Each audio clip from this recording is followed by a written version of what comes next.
Assalamualaikum warahmatullahi wabarakatuh. Perkenalkan, saya Husnul Hasiah, kelas 4C Humas. Dalam video ini, saya akan mereview sedikit dari jurnal yang berjudul Keterkaitan Public Speaking dalam Komunikasi Dakwah. Istilah public speaking terdiri dari dua suku kata, yaitu public dan speaking. Public artinya orang banyak, masyarakat umum, dan rakyat.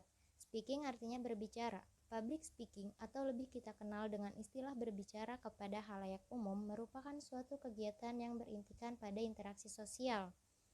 Interaksi sosial merupakan suatu hubungan di mana terjadi proses saling memengaruhi antara para individu dengan kelompok atau kelompok dengan individu. Proses interaksi sosial yang demikian merupakan salah satu lingkup sosial kemasyarakatan sebagai wujud pengembangan dalam komunikasi dakwah. Bila kita mau mengaitkan dengan berdakwah, public speaking sering kita jumpai dalam kehidupan sehari-hari, baik di acara resmi maupun tidak resmi. Seorang public speaker bisa berasal dari berbagai latar belakang profesi. Mereka biasanya sudah mempersiapkan terlebih dahulu apa tujuan sebelum melakukan public speaking. A. Perkembangan public speaking dalam komunikasi dakwah. Teori komunikasi pada awalnya mempunyai pandangan bahwa berbicara di depan umum merupakan suatu rangkaian pesan satu arah yang dikirim kepada pendengar. Ide dan nilai yang disampaikan oleh pembicara dicerna dan disalurkan melalui interaksi dengan pendengar. Pembicara di depan umum adalah suatu proses komunikasi yang berkesinambungan dalam mana pesan dan lambang bersirkulasi ulang secara terus-menerus antara pembicara dan para pendengar. Dalam sejarahnya yang panjang, pada awalnya istilah public speaking lebih populer dengan istilah retorika atau dalam bahasa Inggris yaitu retorik, bersumber dari bahasa Yunani. Ret yang berarti orang yang terampil dan tangkas dalam berbicara. Oleh karena itu, ada sementara orang yang mengartikan bahwa retorika sebagai public speaking atau bicara di depan umum atau pidato. Seseorang yang berkomunikasi berarti mengharapkan agar orang lain, dalam hal ini yang diajak berkomunikasi, untuk ikut dapat berpartisipasi atau tindakan sama sesuai dengan tujuan, harapan, atau isi pesan yang disampaikan. Perubahan sikap dan tingkah laku akibat dari proses komunikasi adalah perubahan sikap yang sesuai dengan apa yang diharapkan oleh seorang komunikator.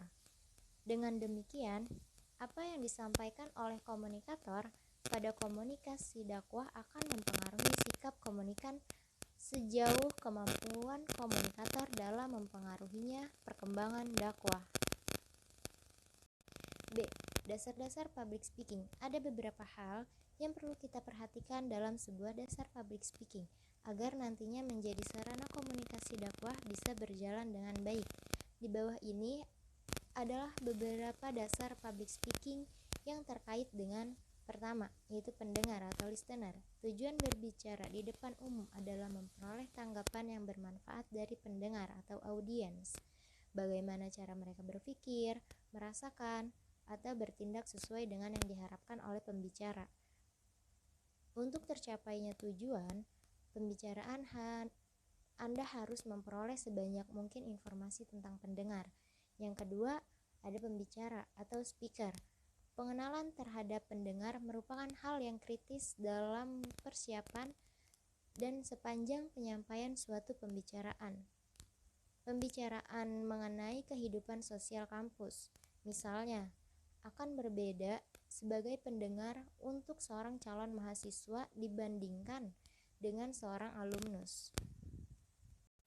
Yang ketiga, ada umpan balik atau feedback. Pendengar sebagaimana diketahui tidak pasif ketika menerima pesan. Bahkan, mereka membuat penilaian atau judgement mengenai pembicara dan pesan itu pada saat pidato atau the speech sedang berlangsung. Dan mereka komunikasikan penilaian itu melalui umpan balik atau feedback. Namun demikian, Ada kalanya umpan balik yang sifatnya netral, di mana pendengar tidak menanggapi pesan pembicara secara positif maupun negatif. Tanggapan pendengar sebagai umpan balik biasanya sebagian besar adalah berbentuk nonverbal, seperti mengerutkan dahi sebagai tanda dalam keraguan atau mengangguk, dan senyum tanda persetujuan.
Kendati tersebut di atas, metode konvensional banyak dilontarkan. Ternyata metode ini tidak dapat diganti dengan metode lain yang dianggap lebih canggih dan kontemporer. Dalam kenyataannya, metode ceramah memiliki keunikan dan keunggulan. Metode ceramah secara langsung atau face-to-face dirasakan lebih akrab, lebih personal, dan lebih manusiawi. Apalagi jika mengingat bahwa dalam ajaran Islam, ceramah melalui pendekatan speaking dalam berkomunikasi merupakan bagian yang tidak bisa dilepas dalam beberapa bidang kegiatan. Dalam kajian ilmu komunikasi, ceramah melalui pendekatan public speaking dalam proses komunikasi dakwah memang tidak bisa kita tinggalkan begitu saja. Terlebih, ceramah atau pidato merupakan bagian dari public communication atau public speaking. Public speaking merupakan bagian dari ilmu komunikasi yang khas, yang melibatkan antara seorang pembicara dengan audiens yang lebih banyak, dengan segala teori, prinsip, karakteristik, dan seluk-beluknya. Dengan mengetahui teori dan prinsip-prinsip dalam public speaking, untuk melakukan komunikasi yang sehat, seseorang akan mampu berbicara di depan publik atau audiens dengan baik. Oleh karena itu, kajian tentang public speaking dalam komunikasi saat ini bukan hanya oleh siapa dan profesi apapun yang menghendaki penampilan prima dan mengesankan di atas mimbar atau di depan audiens. Selanjutnya D. Nilai pesan public speaking dalam komunikasi dakwah. Berbicara mengenai nilai pesan yang terkandung dalam public speaking terkhusus pada keberlangsungan komunikasi dakwah adalah salah satu hal yang perlu kita perhatikan. Secara elementer, terjadinya komunikasi berarti suatu proses penyampaian pesan oleh komunikator dalam public speaking kepada pihak lain sebagai komunikannya. Pesan komunikasi tersendiri dari dua aspek, yaitu isi pesannya atau the content of the message dan lambang atau simbol. Isi pesan komunikasi tersebut merupakan pikiran, termasuk juga perasaan seseorang. Lambang yang digunakan sebagai media pada umumnya adalah bahasa dan dapat pula digunakan bentuk lainnya. Sementara simbol dapat berbentuk gambar, warna, mimik wajah maupun isyarat lain sebagaimana yang dapat menimbulkan makna atau arti. Adapun bentuk dari proses komunikasi yang terjadi dalam perspektif mekanisme dapat diklasifikasikan dalam beberapa proses.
Keempat, proses komunikasi sirkular.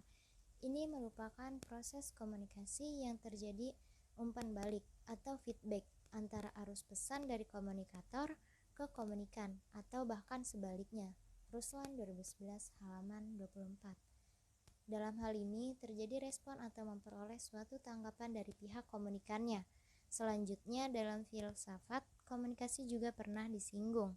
Masalah merupakan fungsi komunikator untuk menyampaikan pesan-pesannya secara intensitas, berpikir, dan sistematis agar mudah dimengerti. Terakhir ada penutup. Tujuan public speaking dalam kaitannya dengan dakwah yang paling penting adalah memengaruhi audiens. Hal ini karena dalam berdakwah dibutuhkan teknik-teknik yang mampu memberikan pengaruh yang efektif kepada halayak masyarakat sebagai objek dakwah. Ketika Anda berbicara di depan umum, Anda dan pendengar atau audiens Anda sedang terlibat dalam komunikasi. Ini berarti Anda sedang membangun suatu hubungan dengan beberapa orang di mana Anda dapat mengerti satu sama lain dan mengakui adanya kepentingan bersama. Bagaimana hal ini terjadi dan bagaimana berbicara di depan umum atau public speaking berbeda dengan bentuk komunikasi seperti percakapan personal atau personal communication dan karangan esai. Adapun melalui pendekatan sosiologis, komunikasi dakwah merupakan usaha untuk membuat satuan sosial dari individu dengan menggunakan bahasa atau tanda dalam memiliki arti yang sendiri, serangkaian peraturan untuk berbagai kegiatan guna mencapai tujuan. Komunikasi merupakan proses sosial yang bertujuan untuk memberikan informasi, membentuk pengertian, menghibur, bahkan saling mempengaruhi orang lain. Sebenarnya, dakwah itu sendiri adalah komunikasi. Dakwah tanpa komunikasi tidak akan mampu berjalan menuju target-target yang diinginkan. Dengan demikian, komunikasi tanpa dakwah akan kehilangan nilai-nilai ilahi dalam kehidupan. Keterkaitan antara public speaking dengan sosiologi komunikasi tampaknya terletak pada kenyataan bahwa public speaking pada hakikatnya merupakan penerapan konsep-konsep sosiologi komunikasi tertentu. Hal ini bukan berarti bahwa seorang pembicara senantiasa harus merupakan sarjana sosiologi yang menghususkan diri dalam sosiologi komunikasi. Hal yang penting adalah bahwa seorang pembicara mengetahui atau memahami aspek-aspek sosiologis kehidupan masyarakat. Apalagi kalau pengetahuan tersebut ditambah dengan pengetahuan di bidang ilmu-ilmu sosial lainnya, seperti antropologi, psikologi, ekonomi, dan seterusnya. Pengetahuannya semakin lengkap, sementara untuk menunjukkan public speaking sebagai proses komunikasi adalah komunikasi mampu mempersatukan para individu dalam kelompok-kelompok dengan jalan menerapkan konsep-konsep umum. Dengan perkataan lain, maka masyarakat atau mad'u berada dalam komunikasi linguistik. Untuk menunjukkan hakikat dari komunikasi itu, maka perlu mengetahui istilah keberfungsian bahasa sebagai proses komunikasi dakwah.